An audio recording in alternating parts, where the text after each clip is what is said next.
Assalamualaikum warahmatullahi wabarakatuh. Perkenalkan, nama saya Nurul Huda dari Prodi Pendidikan Matematika PPG Prajabatan Gelombang 2 tahun 2023. Di sini saya ingin menjelaskan sedikit mengenai tentang perjalanan pendidikan Indonesia. Pendidikan itu adalah salah satu kebutuhan oleh setiap orang, bukan hanya di Indonesia saja tetapi seluruh dunia. Kemudian pendidikan itu sejak dari dulu itu sudah dikenal hingga sekarang dengan berbagai kurikulum yang sudah dilakukan oleh Indonesia. Kemudian pendidikan itu adalah salah satu hal yang bisa mendidik peserta didik itu bukan hanya dari kepribadian saja, tetapi juga dengan akhlak, ilmu pengetahuan, dan keterampilan masing-masing. Nah, kita pasti tidak asing mendengarkan apa itu seorang Ki Hajar Dewantara. Nah, Ki Hajar Dewantara itu tidak bisa kita lepaskan dari perjalanan panjang dari pendidikan Indonesia. Keberadaannya dalam menentang penjajahan Belanda itu membuat beliau mendirikan perguruan yang dinamakan oleh Taman Siswa.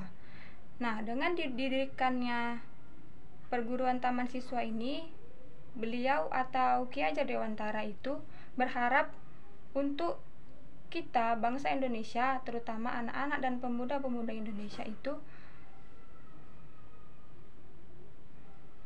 merdeka lahir dan batin. Kemudian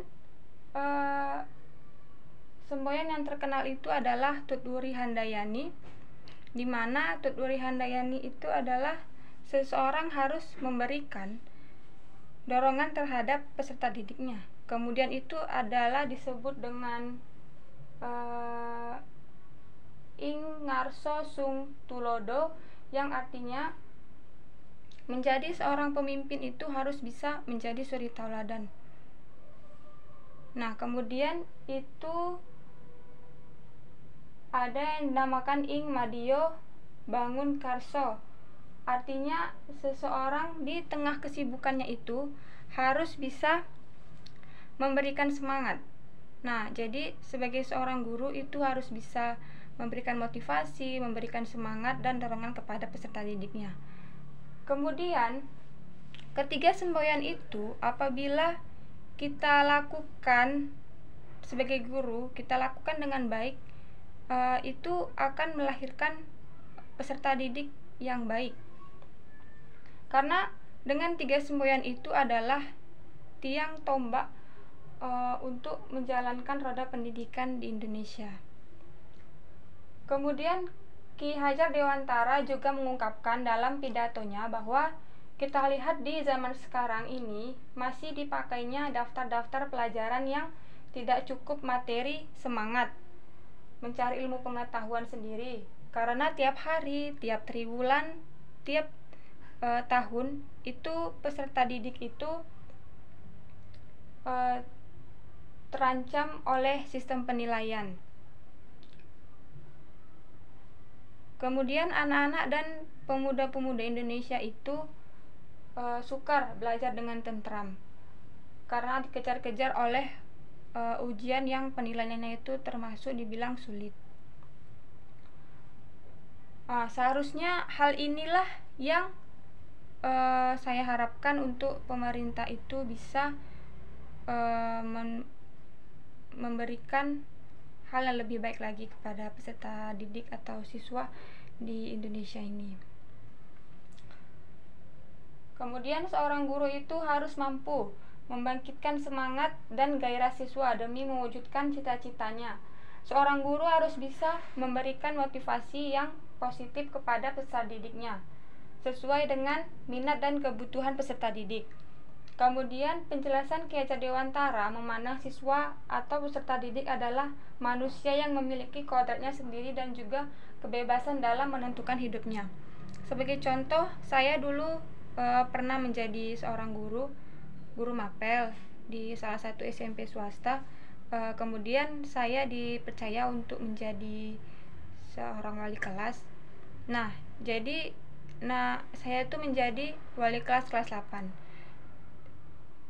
Jadi saya sebelum masuk itu saya sudah bertanya kepada wali kelas sebelum mereka, yaitu di kelas 7, tentang karakteristik setiap siswa saya. Dengan saya bertanya dengan wali kelas mereka sebelumnya, saya mendapati informasi bahwasanya setiap karakteristik anak-anak itu sudah pasti berbeda. Nah, setengah dari peserta didik saya tersebut itu adalah salah satunya mereka itu bisa dibilang sulit dalam belajar, kemudian bisa dikatakan ya agak melawan guru atau bandal gitu. Jadi saya sebagai guru atau juga wali kelas, setelah mendapatkan informasi tersebut, saya memilah untuk bisa memberikan motivasi kepada mereka. Nah, memang awalnya itu setelah saya masuk kelas itu, saya memberikan tekanan kepada mereka. Mungkin karena saya sebagai wali kelas baru bagi mereka, jadi mungkin mereka agak tertutup untuk memberikan penjelasan apakah mereka itu ada permasalahan di rumah atau di sekolah. Nah, saya menekankan apabila mereka itu ada permasalahan, tolong diberitahukan kepada saya selaku wali kelas, tapi dengan cara yang baik supaya mereka mau memberikan informasi tersebut kepada saya. Karena saya paham mungkin ada beberapa dari anak saya itu mungkin ada yang merasa gurunya itu kurang peduli atau mungkin ceplos kepada orang lain. Jadi mereka mungkin karena saya baru awal menjadi wali kelas mereka itu belum percaya dengan saya. Jadi setelah saya memberikan masukan itu, setelah selang dari 1 bulan atau 2 bulan, mulailah mereka bercerita tentang permasalahan-permasalahan baik itu di rumah ataupun di sekolah. Saya juga berjanji sebagai wali kelas, saya tidak memberikan info tersebut kepada siapapun, baik itu teman sekelasnya sendiri atau guru yang lain, karena itu termasuk privasi anak-anak didik saya. Kemudian setelah saya mendapati permasalahan mereka, saya dari awal memberikan motivasi sesuai dengan minat dan kebutuhan siswa saya. Misalnya mereka itu suka dalam belajar ini atau eskul ini, jadi saya memberikan motivasi bahwasanya mereka itu harus seperti ini.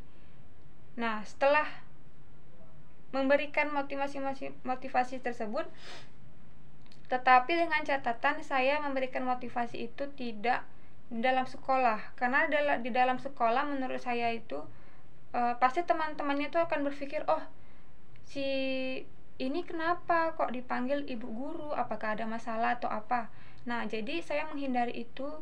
Saya akan janjian dulu sama peserta didik saya ini, ketemu di luar, ngobrol di luar. Nah, jadi teman-temannya atau orang lain itu tidak mengetahui. Dengan itu saya bisa memberikan motivasi secara langsung kepada anak didik saya. Kemudian setelah saya memberikan motivasi, mungkin dari beberapa anak saya itu ada yang perlahan mulai membaik, ada juga yang belum juga berubah. Nah, jadi saya sebagai guru juga belajar bahwasanya untuk menjadi guru ini tidak hanya bisa untuk mendidik peserta didik yang hanya pintar saja, yang tidak pintar itu tidak dididik. Nah, jadi saya berantisipasi bahwasanya semua anak didik itu harus dididik dengan baik sesuai dengan minat dan kebutuhannya masing-masing. Setelah itu ya alhamdulillah mereka menjadi pribadi yang lebih baik lagi. Sekian dari penjelasan tentang perjalanan pendidikan Indonesia yang dapat saya jelaskan. Lebih dan kurang saya mohon maaf. Assalamualaikum warahmatullahi wabarakatuh.